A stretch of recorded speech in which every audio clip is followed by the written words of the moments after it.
Shalom sahabat geni, welcome to Gereja Santa Maria Ratu Rosari Gianyar. Saya Sela, kuis ziarah bareng dimana lagi kalau bukan di Sherlock.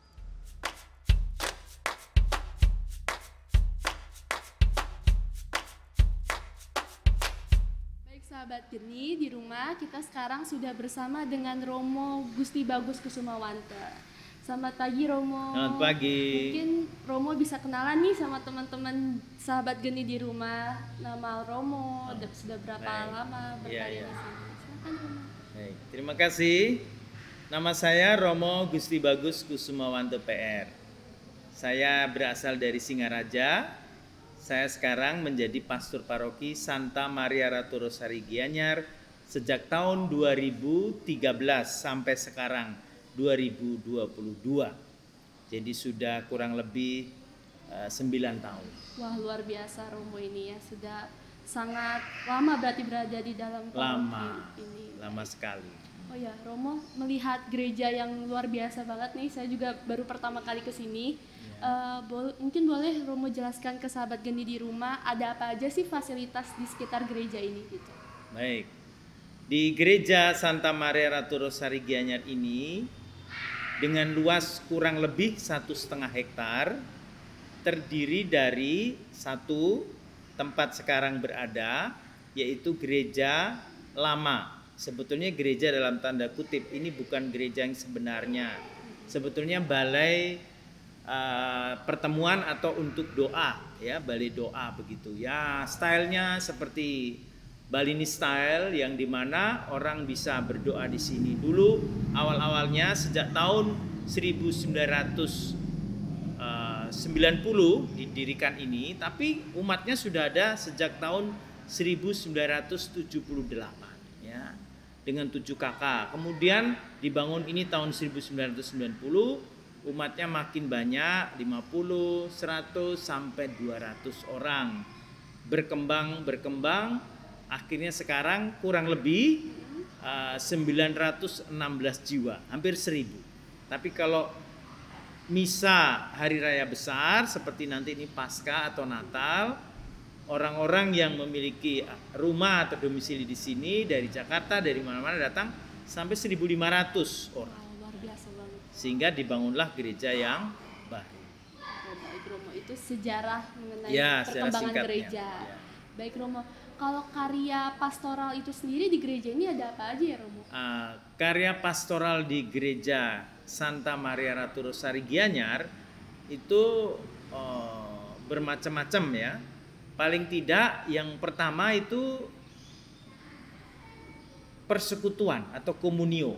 Komunio itu membangun kelompok komunitas umat beriman ya, mulai dari KBG, lingkungan, dan pada akhirnya paroki. Di situ macam-macam kegiatan, mulai dari perayaan iman, mulai juga ada kegiatan sosial, juga kegiatan orang muda, seperti layaknya biasa di paroki-paroki yang lain.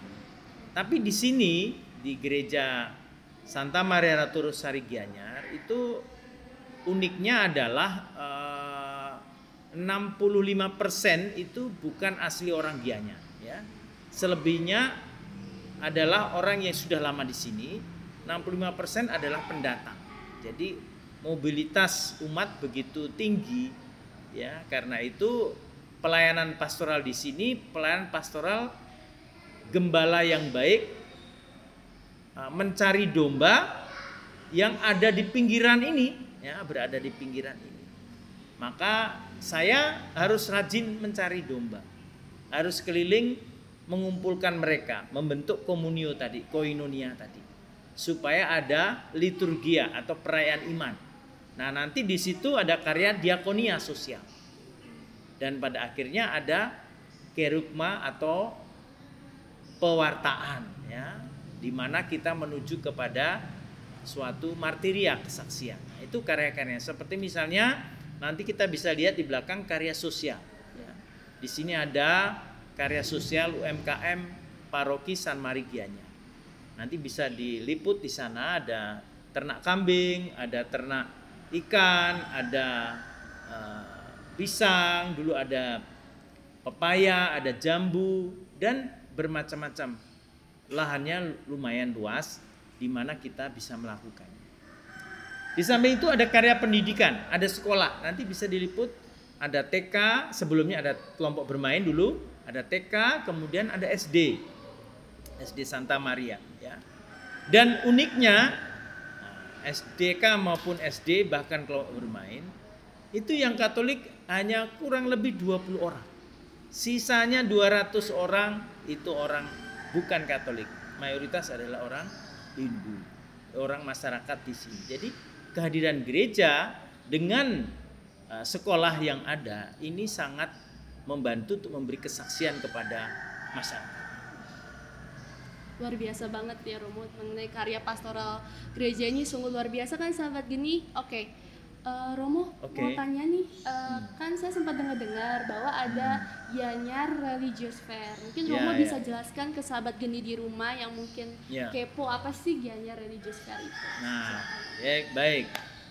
Gianyar ini adalah pusat seni Provinsi Bali. Kurang lebih ada 273 kelompok tarian atau sanggar tari, dan paling terkenal di sini yaitu mulai dari Batu Bulan sampai ke Sukawati, ya. Tari-tarian Bali yang sangat dikenal di mana-mana itu lahir di daerah Gianyar. Jadi Gianyar adalah kota seni, tari dan lukis, kemudian di Ubud, ya. Dan juga seni dalam hal makanan, ya, kuliner itu banyak sekali. Banyak orang datang dari mana-mana pasti ke Gianyar, kulinernya banyak sekali. Mulai dari harga rendah 5.000 sampai harga yang mahal sekali, ya. Nah di sini, nah karena itu kami waktu itu tahun 2015 mengadakan Gianyar Religious Fair dengan maksud apa? Mengangkat seni, mengangkat budaya, mengangkat keunikan daripada Gianyar untuk diperkenalkan ke dunia luar melalui gereja. Jadi gereja harus hadir melakukan misi melalui budaya, mengadakan Gianyar Religious Fair. Yang pertama, lalu saya undang banyak orang, terutama penari-penari, kemudian UMKM yang kegiatan kerajinan ukir dan segala, orang datang ke sini, makan di sini, dan ramai sekali waktu itu sebelum pandemi. Lalu yang kedua pernah jadi Gianyar Festival Religius di Rumah Topeng, ya, di Ubud. Itu dibuka oleh Kesbangpol, kemudian ada pameran lukisan, ada sebuah drama teater, dan itu dilakukan dapat apresiasi, masuk di Kompas TV, ya. Nah, maksudnya apa? Gereja kita itu lahir, datang, berkarya. Untuk apa? Untuk mengangkat nilai-nilai lokal, local wisdom, mengangkat nilai-nilai budaya, dan gereja harus memperkenalkan dan meneruskan nilai-nilai ini sebagai media untuk pewartaan, untuk kesaksian hidup. Karena dengan demikian misi itu harus berbasis pada budaya. Baik Romo, terima kasih untuk penjelasan mengenai Gianyar Religious Fair. Baik Romo, tadi kan Romo sudah memaparkan tentang sejarah gereja Santa Maria Ratu Rosari Gianyar ini. Sekarang saya boleh bertanya nggak Romo tentang perkembangan gereja ini dari mulai dari gereja lama sampai gereja baru, Romo?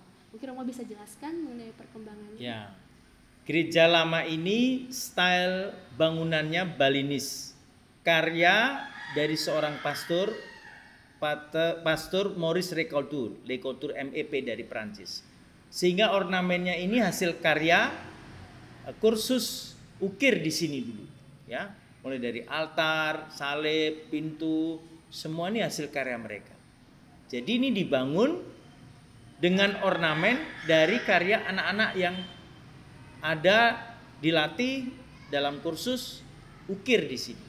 Tahun 1980 sampai tahun 1990-an lah ini. Dan banyak yang dihasilkan. Ada 2 romo pernah di sini, ada dari seluruh Indonesia.